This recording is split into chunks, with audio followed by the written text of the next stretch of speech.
ಯೇಸುವಿಗೆ ಸ್ತೋತ್ರ. ಇಂದು 13 ನವೆಂಬರ್ 2025. ಎಲ್ಲರಿಗೂ ಸುಪ್ರಭಾತ. ಈ ದಿನದ ಧ್ಯಾನ ಭಾಗ ಪೇತ್ರನು ಬರೆದ ಮೊದಲನೇ ಪತ್ರಿಕೆ 4ನೇ ಅಧ್ಯಾಯ 1ನೇ ವಾಕ್ಯದ ಪ್ರಾರಂಭ ಭಾಗ. ಕ್ರಿಸ್ತನು ಶರೀರದಲ್ಲಿ ಬಾಧೆಪಟ್ಟದ್ದರಿಂದ ನೀವು ಸಹ ಆತನಿಗಿದ್ದ ಭಾವವನ್ನೇ ಹಿಡಿದುಕೊಳ್ಳಿರಿ.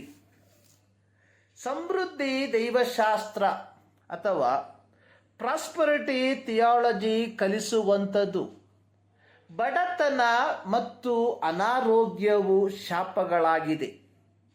ಈ ಪಂಗಡದ ಬೋಧಕರು ಬೋಧಿಸುವಂಥದ್ದು ಅನಾರೋಗ್ಯ ಮತ್ತು ಬಡತನ ಸ್ವಾಭಾವಿಕವಾಗಿ ಅಥವಾ ನೈಸರ್ಗಿಕವಾಗಿ ಬರುವಂಥದ್ದಲ್ಲ. ಇದು ನಂಬಿಕೆಯ ಕೊರತೆಯ ಪರಿಣಾಮವಾಗಿ ಬರುವಂಥದ್ದಾಗಿದ್ದು, ಇದನ್ನು ಪ್ರಾಯಶ್ಚಿತ್ತ ಮಾಡುವುದರ ಮೂಲಕ, ಅಂದರೆ ಕಾಣಿಕೆಯನ್ನು ಕೊಡುವುದರ ಮೂಲಕ ಇಂತಹ ಶಾಪಗಳಿಂದ ಮುಕ್ತಿಯನ್ನು ಪಡೆಯಬಹುದು ಎಂಬುದಾಗಿ. ಇವರ ಒಂದು ಉದಾಹರಣೆ ಅಥವಾ ಕೋಟ್ಸ್ ಅನ್ನುವಂಥದ್ದು, he gave you all his love, gave you all his divine grace, gave you all his salvation and he deserve all your money. ಆತನು ತನ್ನೆಲ್ಲ ಪ್ರೀತಿಯನ್ನು ನಿನಗೆ ಕೊಟ್ಟನು, ತನ್ನೆಲ್ಲ ದೈವಿಕ ಕೃಪೆಯನ್ನು ನಿನಗೆ ಕೊಟ್ಟನು, ತನ್ನೆಲ್ಲ ರಕ್ಷಣೆಯನ್ನು ನಿನಗೆ ಕೊಟ್ಟನು. ನಿನ್ನ ಎಲ್ಲ ಹಣಕ್ಕೆ ಆತನು ಅರ್ಹನು. 19ನೇ ಶತಮಾನದಲ್ಲಿ ಆರಂಭವಾದ ನ್ಯೂ ಥಾಟ್ ಮೂವ್ಮೆಂಟ್ 20ನೇ ಶತಮಾನದಲ್ಲಿ, ಅಂದರೆ 1950ರ ಕಾಲದಿಂದ ಗಮನಾರ್ಹವಾದ ಬೆಳವಣಿಗೆಯನ್ನು ಹೊಂದುವುದಕ್ಕೆ ಪ್ರಾರಂಭಿಸಿತು. 1880ರಿಂದ 1990ರ ದಶಕಗಳಲ್ಲಿ ಟೆಲಿ ಇವ್ಯಾಂಜಲಿಸ್ಟ್, ದೂರದರ್ಶನ ಸುವಾರ್ತೀಕರಣ ಆರಂಭವಾಗಿ ಸೀಡ್ ಫೇತ್, ನಂಬಿಕೆಯ ಬೀಜ ಬಿತ್ತಿರಿ ಎಂಬ ಘೋಷವಾಕ್ಯದೊಂದಿಗೆ ಜನರನ್ನು ಆಕರ್ಷಿಸುವುದಕ್ಕೆ ಪ್ರಾರಂಭಿಸಿದರು. 1990ರಿಂದ 2000 ಈ ದಶಕಗಳಲ್ಲಿ ಸಮೃದ್ಧಿ ದೈವಶಾಸ್ತ್ರವು ಪೆಂಟಕಾಸ್ಟಲ್ ಮತ್ತು ಕರಿಸ್ಮ್ಯಾಟಿಕ್ ಪಂಗಡದ ಧಾರ್ಮಿಕ ಮುಖಂಡರುಗಳು ತಮ್ಮ ಪಂಗಡದಲ್ಲಿ ಅಳವಡಿಸಿಕೊಂಡರು.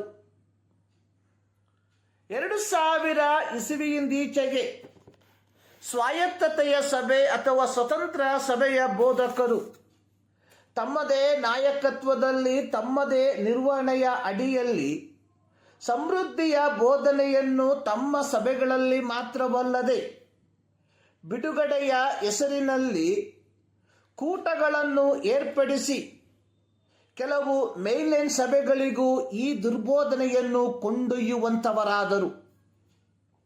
ಇಂದು ಇದರ ವ್ಯಾಪಕತೆ ಅನ್ನುವಂಥದ್ದು ಹೇಳತೀರದಷ್ಟು.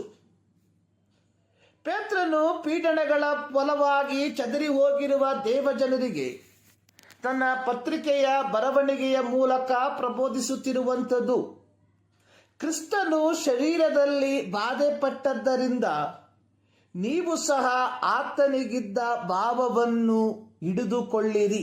ಆಂಗ್ಲ ಸತ್ಯವೇದದಲ್ಲಿ ದೇರ್ ಫೋರ್ ಎಂಬ ಕಂಜಕ್ಷನ್ ಪದದಿಂದ ಈ ವಾಕ್ಯವು ಆರಂಭವಾಗುವಂಥದ್ದಾಗಿದೆ. 1 ಪೇತ್ರ 3ನೇ ಅಧ್ಯಾಯದ 18ನೇ ವಾಕ್ಯದಲ್ಲಿ ಹೇಳಿರುವಂಥದ್ದು, ಕ್ರಿಸ್ತನು ಸಹ ನೀತಿವಂತನಾಗಿದ್ದು ಅನೀತಿವಂತರಿಗೋಸ್ಕರ ಪ್ರಾಣ ಕೊಟ್ಟು ನಮ್ಮನ್ನು ದೇವರ ಬಳಿಗೆ ಸೇರಿಸುವುದಕ್ಕಾಗಿ ಒಂದೇ ಸಾರಿ ಪಾಪ ನಿವಾರಣಕ್ಕೋಸ್ಕರ ಬಾಧೆಪಟ್ಟು ಸತ್ತನು. ಆದುದರಿಂದ ಪೇತ್ರ 1:4ರಲ್ಲಿ ಅದರ ಮುಂದುವರೆದ ಭಾಗವಾಗಿ, ಕ್ರಿಸ್ತನು ಶರೀರದಲ್ಲಿ ಬಾಧೆಪಟ್ಟದ್ದರಿಂದ ನೀವು ಸಹ ಆತನಿಗಿದ್ದ ಭಾವವನ್ನು ಹಿಡಿದುಕೊಳ್ಳಿರಿ. ಹಿಡಿದುಕೊಳ್ಳಿರಿ ಎಂಬ ಪದಕ್ಕೆ ಪೇತ್ರನು ಉಪಯೋಗಿಸಿರುವ ಗ್ರೀಕ್ ಪದ ಓಪ್ಲಿಸಸ್ತೆ, ಅರ್ಥ ನಿಮ್ಮನ್ನು ಶಸ್ತ್ರಸಜ್ಜಿತಗೊಳಿಸಿ. ಎಫೆಸ್ಯ ಪತ್ರಿಕೆ 6ನೇ ಅಧ್ಯಾಯದ 13ನೇ ವಾಕ್ಯದಲ್ಲಿ ಬರೆದಿರುವಂಥದ್ದು, ದೇವರು ದಯಪಾಲಿಸುವ ಸರ್ವಾಯುಧವನ್ನು ಧರಿಸಿಕೊಳ್ಳಿರಿ. ಹೇಗೆ ಒಬ್ಬ ಸೈನಿಕನು ದೃಢನಿಶ್ಚಯದಿಂದ ಕಾಳಜಿಯಿಂದ ಸರ್ವಾಯುಧವನ್ನು ಧರಿಸಿಕೊಳ್ಳುತ್ತಾನೋ, ಹಾಗೆಯೇ ಒಬ್ಬ ಕ್ರೈಸ್ತನು ದೇವರ ಚಿತ್ತವನ್ನು ನೆರವೇರಿಸಲು ಹಿಂಸೆಗಳ ಮಧ್ಯೆ ಕ್ರಿಸ್ತನ ಮನೋಭಾವವನ್ನು ಅಳವಡಿಸಿಕೊಳ್ಳಬೇಕು. ಯೇಸು ತನ್ನ ಶಿಷ್ಯರ ಸಂಗಡ ಕಡೆ ಭೋಜನವನ್ನು ತೀರಿಸಿ ಗೆತ್ಸಮನೆ ತೋಟಕ್ಕೆ ಹೋಗಿ ತಾನು ನಿರ್ವಹಿಸಲಿರುವ ಕಡೆ ದೌತ್ಯದ ತೀಕ್ಷ್ಣತೆಯ ಕಾಠಿಣ್ಯವನ್ನು ಮನಗೊಂಡು ಶಿಷ್ಯರಿಂದ ಸ್ವಲ್ಪ ದೂರ ಹೋಗಿ, ತಂದೆಯೇ, ನಿನಗೆ ಇಷ್ಟವಿದ್ದರೆ ಈ ಪಾತ್ರೆ ನನ್ನಿಂದ ತೊಲಗಿಸು. ಹೇಗೋ ನನ್ನ ಚಿತ್ತವಲ್ಲ, ನಿನ್ನ ಚಿತ್ತವೇ ಆಗಲಿ ಎಂದನು. ಲೂಕನು ಬರೆದ ಸುವಾರ್ತೆ 22ನೇ ಅಧ್ಯಾಯದ 42ನೇ ವಾಕ್ಯ. ಪೌಲನು ತನ್ನ ಅನುಭವದ ಕುರಿತಾಗಿ 2 ಕೊರಿಂಥ 12ನೇ ಅಧ್ಯಾಯದ 7ರಿಂದ 9 ವಾಕ್ಯಗಳಲ್ಲಿ ಬರೆದಿರುವಂಥದ್ದು, ನಾನು ನನ್ನನ್ನು ಅತಿಶಯವಾಗಿ ಹೆಚ್ಚಿಸಿಕೊಳ್ಳಬಾರದೆಂದು ಒಂದು ಶೂಲ ನನ್ನ ಶರೀರದಲ್ಲಿ ನಾಟಿತು. ಈ ಶೂಲ ನನ್ನನ್ನು ಬಿಟ್ಟು ಹೋಗಬೇಕೆಂದು 3 ಸಾರಿ ಬೇಡಿಕೊಂಡೆನು. ಅದಕ್ಕೆ ಕರ್ತನು, ನನ್ನ ಕೃಪೆ ನಿನಗೆ ಸಾಕು, ನಿನ್ನ ಬಲಹೀನತೆಯಲ್ಲಿಯೇ ನನ್ನ ಬಲವು ಪೂರ್ಣ ಸಾಧಕವಾಗುವುದು ಅಂದನು.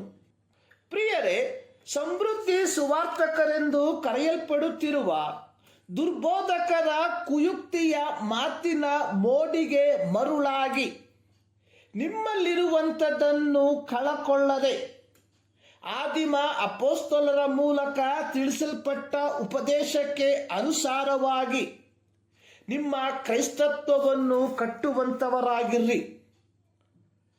ಲಿನಾರ್ಡ್ ರಾವೆನ್ಹಿಲ್ ಎಂಬ ಬ್ರಿಟಿಷ್ ಇವ್ಯಾಂಜಲಿಸ್ಟ್ ರವರು ಹೇಳಿರುವಂಥದ್ದು, ಆದಿಮ ಸಭೆಯು ಬಡತನ, ಸೆರೆವಾಸ, ಪೀಡನೆಯೊಂದಿಗೆ ಸಂಬಂಧ ಹೊಂದಿದ್ದರೆ ಇಂದಿನ ಸಭೆಯು ಸಮೃದ್ಧಿ, ಪ್ರಸಿದ್ಧಿ ಮತ್ತು ಜನಪ್ರಿಯತೆಯೊಂದಿಗೆ ಸಂಬಂಧ ಹೊಂದಿದೆ. ಪ್ರಿಯರೇ, ಪೇತ್ರನು ಹೇಳಿರುವಂತೆ ನಾವು ನಮ್ಮ ದೈನಂದಿನ ಜೀವಿತದಲ್ಲಿ ಕ್ರಿಸ್ತನ ಭಾವವನ್ನು ಹಿಡಿದುಕೊಳ್ಳುವ, ಅಥವಾ ಗ್ರೀಕ್ ಭಾಷೆಯಲ್ಲಿ ಹೇಳಿರುವ ರೀತಿಯಲ್ಲಿ ಕ್ರಿಸ್ತನ ಭಾವದಿಂದ ನಮ್ಮನ್ನು ನಾವೇ ಶಸ್ತ್ರ ಸಜ್ಜಿತಗೊಳಿಸುವ ಈ ಮುಂಜಾನೆಯಲ್ಲಿ ಸರ್ವಶಕ್ತನಾದ ದೇವರು ಈ ಅಧ್ಯಯನದ ಮೂಲಕ ನಿಮ್ಮನ್ನು ಆಶೀರ್ವದಿಸಲಿ.